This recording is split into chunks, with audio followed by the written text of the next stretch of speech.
In your Twitter, you have expressed the idea which is in everybody's mind in Ukraine today. Government needs to get on work on badly needed reforms.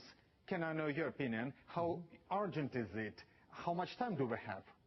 Well, I think it's very urgent that the new government get in place and then proceed very quickly with new reforms. Economic reforms, particularly in the energy sector, also political decentralization and anti-corruption measures. It's important because not only does Ukraine have this huge problem with Russia in eastern Ukraine, but it's also important that Ukraine begin to make the changes that are necessary to make the economy perform in a more normal. Urgently enough on reform, it's going to see its support fall both within Ukraine, but it also, I fear, may begin to lose support in the West. When is the deadline? You know, there are a lot of talks among the politicians that it's impossible to make the serious reforms in months.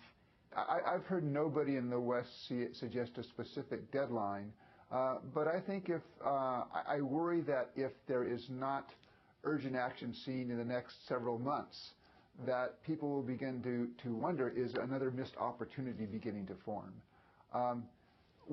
If the government now delays those reforms, it's only going to extend the period where the Ukrainian country is weak.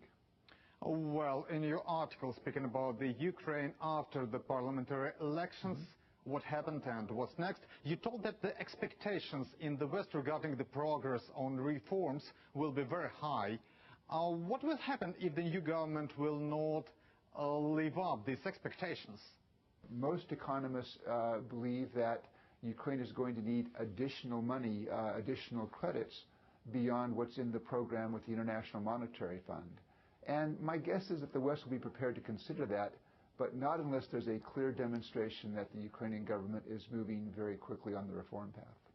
Oh, well, Vice President Joe Biden visited Kiev recently, and according to people who spoke to him in Kiev, Biden said that U.S. is willing to finance the changes in Ukraine. However, now they will control every penny. Steven, why this feeling of distrust? What are the reasons for this disappointing?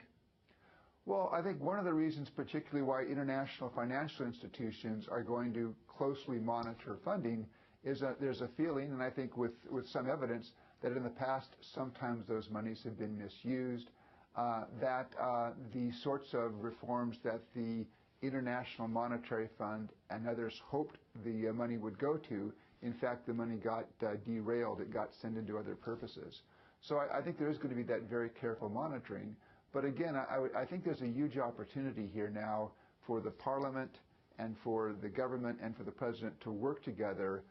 But bearing that pain is going to be important because that's what it's a difficult period of a couple of years that Ukraine will need to get through before it can have a normally growing economy.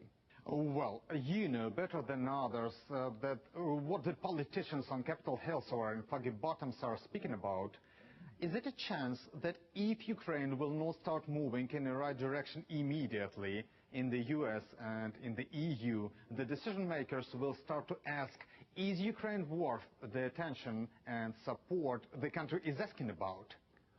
I fear that there is that possibility. Remember 10 years ago after the Orange Revolution, Ukraine was unable to take advantage of that opportunity. And it would be, to my mind, a horrible shame if Ukraine missed this second opportunity. I think the reforms, people know what needs to be done. It's just a matter now of the political will to make those changes. And my concern is if at some point down the road the Ukrainian government is not making those changes, does the West conclude that in fact Ukraine is going to be too difficult to help? And I would hate to see that in terms of the West's relationship with Ukraine.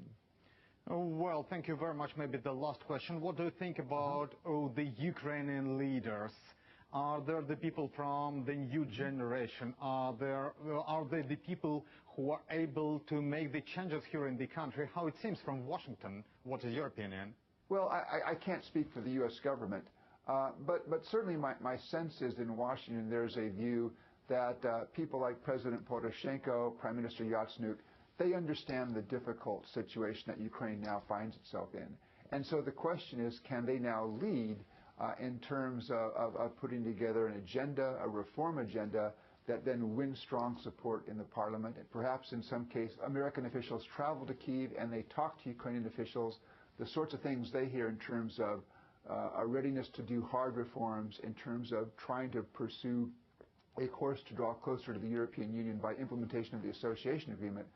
Now they want to see, though, practical steps being taken to begin to move the country in the direction of that vision. Well, thank you very much for your time. Thank you for joining us. I try to be optimistic, and I hope what Ukraine does in the next 6 months will justify that optimism. Well, thank you. Thank you one more time. Thank you. Thank you for having me.